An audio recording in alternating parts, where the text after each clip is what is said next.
Welcome to Under the Microscope. This series is brought to you by the Real Scientists Nano team. Our goal is to provide a platform where scientists can communicate their work and interact with the public.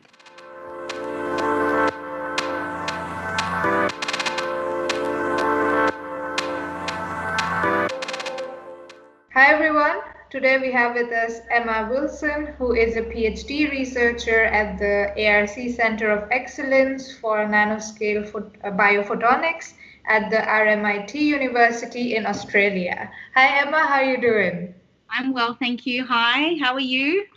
I'm good. I'm super excited to learn about your science, really. I'm really pleased to be here. Thank you for the invite. It's a big honor. Thank you. Our pleasure, and we are very, very happy to have you.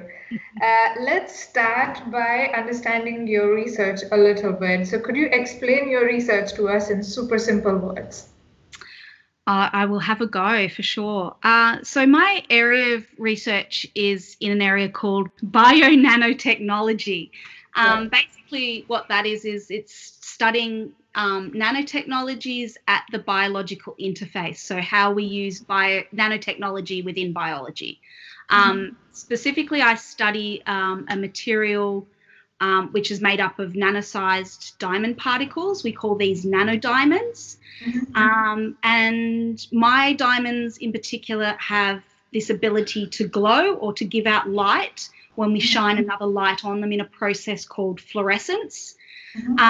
So we can use this fluorescence of the nanodiamonds to study their interactions within living things and the way the environment changes around them. And I'm really interested in the way that the size of the particles affects the way the particles interact with the biology, as well as the way the particle size affects the fluorescence properties of the nanodiamond. So that's my PhD research is exploring those sorts of questions. Does size matter, I guess? Okay. Does it though? Does the size matter? Yes and no. It really depends. It's one of those things. It's depending on what you're looking at. Sometimes size will have a great effect. For example, bigger nanodiamonds will typically be brighter than, say, smaller nanodiamonds. When we get down to sort of the 10 nanometer range, they're not as bright necessarily. But it doesn't necessarily affect the way that they interact with the biology, or the biology responds to it. But then that's also not entirely true. Like all things with biology, you've got your caveats. So yeah. Okay, super. Yeah, your research sounds super interesting. So what can the followers expect in the week that you will curate the RealSci_Nano Twitter account? Right, yeah. So I'm hoping to, on Monday, give a little bit of my sort of pathway into science, how I ended up there. I came to science and university a little bit later. I had a whole previous career before coming to do science and study science. So I'm going to talk a little bit about my pathway, which I'm hoping will be really pertinent to particularly people finishing their final year of study, high school this year, who've had lots of interruptions.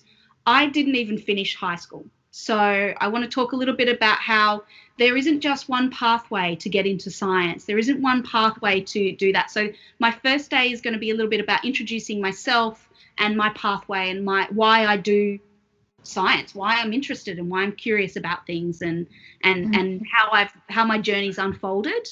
Then I'd like to, over the next couple of days, maybe Tuesday and Wednesday, go a little bit more into the diamond research and start pulling apart some of the things that we know about diamond and how we use diamond and things like that. So how we use them in biology, particularly because that's one of the areas I'm interested in, but there's lots of other different non-biological applications for them. So I'd like to talk a little bit about the material, introduce people to that, how they're used, why we use them. Then I'd like to talk a little bit about, maybe later on in the week, I'll talk a little bit about the challenges of doing a PhD in a transdisciplinary science like nanotechnology. and just my PhD experience in general as well. You know, I've had some really great experiences with the CNBP and RMIT, and then I've also had some challenges that I think I'd like to be able to talk with people about and just share those experiences. So if people are out there and they're having the similar experiences, they know they're not alone.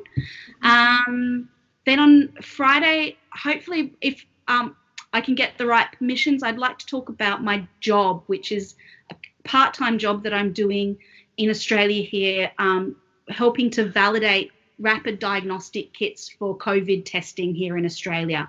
And I'd like to go into a little bit around that, which is a little bit outside of the nanobiotech stuff, but it's still linked closely to the bioapplication of nanotechnology and how, if we want to, as material scientists, get our tests or our application out into the world, this is a really crucial part that happens in a lot of countries, Australia and Europe alike, is this validation process that you have to go through to get your technologies out into the clinic or into the general populace, out to market, so to speak.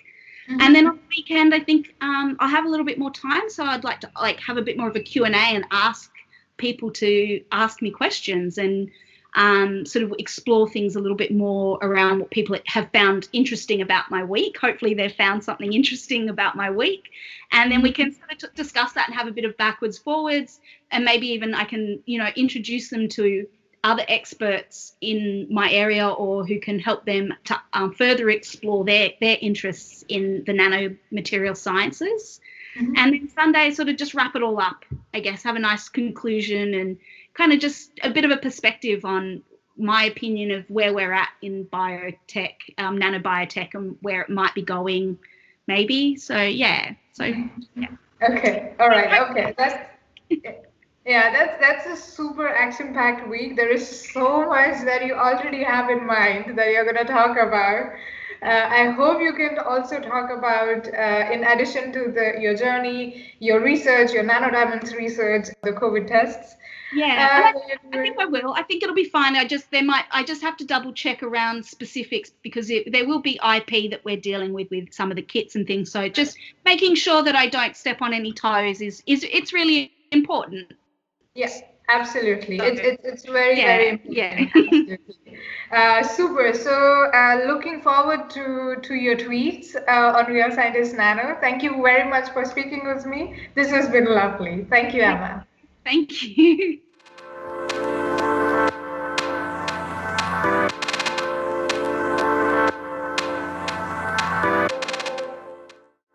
Thank you for listening. To know more about us, please visit our website realscientistsnano.org and follow us on Twitter at realsci_nano.